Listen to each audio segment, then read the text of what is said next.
নমস্কার বন্ধুরা, আমি বুলটি নিয়ে এসেছি আবার একটি নতুন সেলাই ভিডিও। আজকে আমি আপনাদেরকে দেখাবো কিভাবে ব্লাউজের হাতা সেলাই করা যায়। প্রথমে আমি ব্লাউজের মেন ফেব্রিকটি রেখে দিয়েছি, তার উপরে লাইলিনটি বসিয়ে নেব।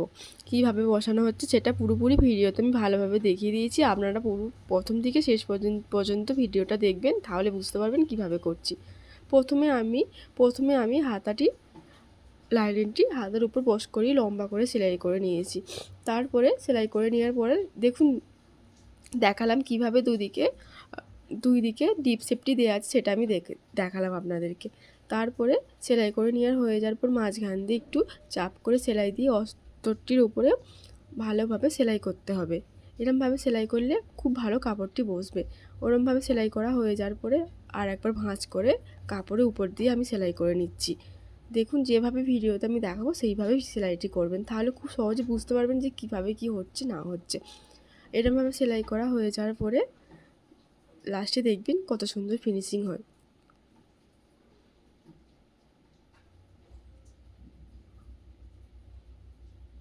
তারপর উপর দিয়ে আরেকটি করে চাপ সেলাই দিয়ে দেবেন।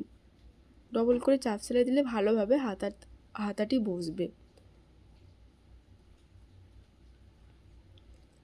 তারপর সাইডে যে এক্সট্রা কাপড়গুলো ছিল সেই কাপড়গুলোর উপরে লাইলিনটি বসিয়ে নেব এবং সেলাই করা হয়ে যাওয়ার পরে লাস্টে ওই সাইডের কাপড়গুলো কেটে বাদ দিয়ে দেব। তারপর দেখবেন কত সুন্দর ফিনিশিং হয় হাতাটি।